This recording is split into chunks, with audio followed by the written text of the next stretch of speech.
First, start with inspecting your socket and use a Lucas curette to clean the granulation tissue. If you don't have a Lucas curette, use a long shaft excavator. Place your curette or excavator to the bottom of the socket and gently scrape the walls of the socket by coming up, and always maintain that bony contact. Remove all granulation tissue and encourage bleeding. Right, so now we want to create a pocket between the bone and the soft tissue. And for that you use your mucoperiosteal elevator. Use the narrow sharp end of your mucoperiosteal elevator, go to the bottom of the socket and just come up and find the lip, the bony crest. And very gently, once you find that, then you start going beyond that and just undermine that soft tissue away from that bony crest. Right, so again you go to the bottom of the cavity, you gently follow that bony wall, you come to the crest, and then you go beyond that crest and gently create that pocket between the bone and the soft tissue. You can see how that soft tissue is now mobile and moving away from the bone. Just please be careful that you don't push your mucoperiosteal elevator through the gum. Please do this very softly and gently without damaging the soft tissue. You do this procedure on the platal surface as well and undermine a pocket both buccally and platally of the extraction socket. And obviously at all time maintain that bony contact. So even when you're undermining the soft tissue at the platal surface, you come up from the bottom of the socket, you reach the lip, and then you go beyond it and maintain bony contact. Now we are ready for the grafting material. We'll be using bio-oss granules in this case. You need to first hydrate it, so I'm using saline solution to hydrate my grafting material, and just spray it in its container and hydrate it. If you don't have saline solution, try to get a couple of drops of blood from the extraction socket and add that into it. Scoop up some of your grafting material and incrementally add it to the socket. Do not compact or crush the material into the socket. Do it nicely and gently, just place that in. By crushing it or compacting it in, you will damage the grafting material crystals and you would not leave enough space in between the material for new blood vessels and bone to grow. You want your grafting material to be covered with blood. If it's not, you need to create more bleeding. Just take your excavator again and go in between and just create bleeding. You want your grafting material to be covered with blood clots.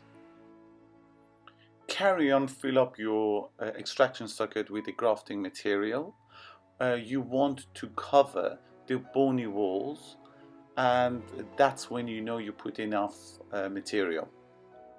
Please do not overfill your socket. You just want to get to the bony wall and not all the way up to the gingival margin.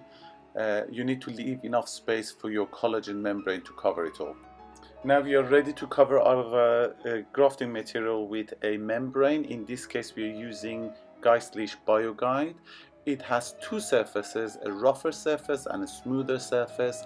The rougher surface will be going against the bone and the smoother surface will be exposed.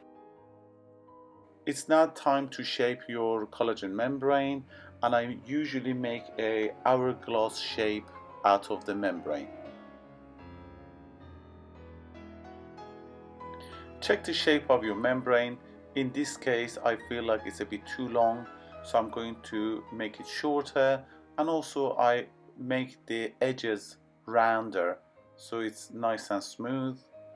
You can use any sort of scissors. A curved scissors is normally a lot easier to use. Now you're ready to cover the grafting material with collagen.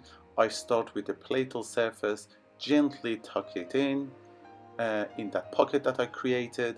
Now if I need to add some more grafting material, I can do at this time. I'll add that in and again I tuck in the buccal surface very gently, and all that is done with care without damaging the soft tissue or penetrating through the soft tissue. There we go, we are now ready. The grafting material and the collagen membrane looks nice and neat. I just tuck the edges in.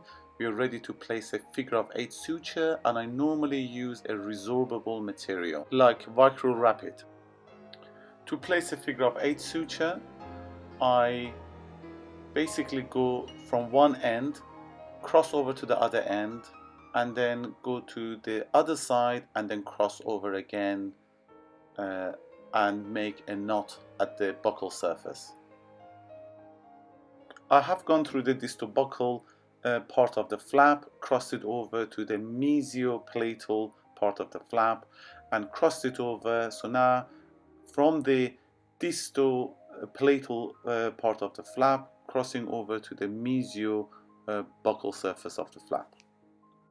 As I'm going through, I'm pushing down the collagen membrane because I don't want to nip the collagen membrane and displace it. I'll go through the mesiobuccal surface and place my knot at the buccal surface.